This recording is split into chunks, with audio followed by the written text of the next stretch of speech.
We have been talking a lot about planning our writing and then the actual writing.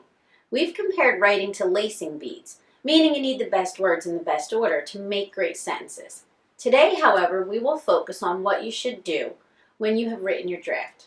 Nicky, Fifth, T-Bone, and Wanda have once again begged me to let them help. So I agreed. Hi, guys. Hi, Mom. Hi, Mrs. A. Hi, Mom.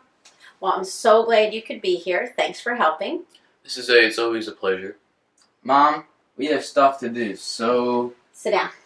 Now, when you finish your story, you usually feel pretty good. Sometimes you also feel exhausted. But overall, completing a story usually makes people feel good. But once you finish, you are not done. Let's give everyone some ideas of what comes next.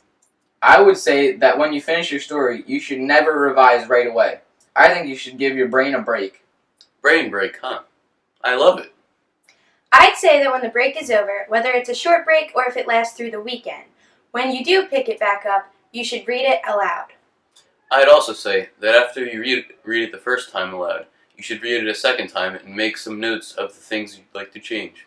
Wow, so far so good. You guys are on the right track. But what would your next step be? Make the changes. Okay, very good. And when you finish, you're going to like this one.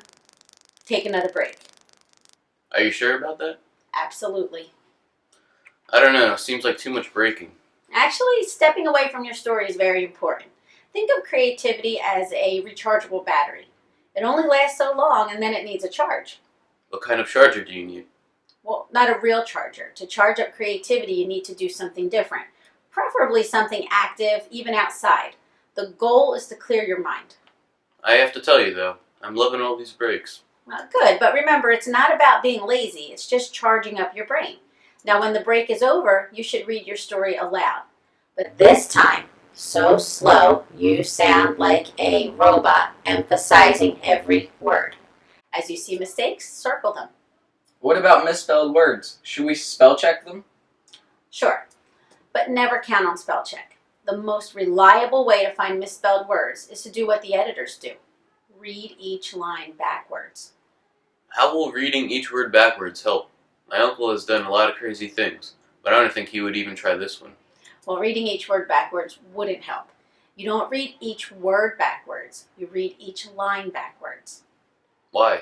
Well, because as you write your story, you reread it over and over as you add to it. By the time you go to find the mistakes, you have read it so many times that your brain knows what's coming next. And if your brain knows what's coming next, you won't find misspelled words. It's super difficult to find spelling mistakes if you've already read something. It's best to have someone else check it, but if you don't have anybody handy, feel free to read it backwards. This way your brain doesn't know what comes next, and your eyes will go slow enough to hit each word. That's pretty cool. Then what? Well, now you should make your changes and correct the errors. If possible, find someone else to read your work. That makes sense. Then what? The last step, of course, publish your work. Then become rich and a famous author, buy a mansion, fancy cars, and a pony. A pony? What kind of rich guy wouldn't want a pony? I don't know, a normal rich guy? Guys, publishing your work doesn't necessarily mean getting it published. For our purposes, it means creating your final copy. Oh, I get it. So, no pony. Sorry, T-Bone, no pony. Just follow the steps we discussed and you'll develop a great strategy for cleaning up your work. Of course, the best way to shorten the amount of time you spend revising is to spend more time pre-writing and planning. The time you invest in the beginning will reduce the amount of time you spend fixing at the end. And remember, cleaning up your writing is as easy as climbing a palm tree in a tuxedo. Why would anyone wear a tuxedo and climb up a palm tree? What would you suggest they wear? You do know that nobody climbs palm trees, right? Au contraire, my uncle does it all the time. So, from Nicky, Fifth, T-Bone, Wanda, and myself, we'd like to thank you for joining us and wish you happy writing.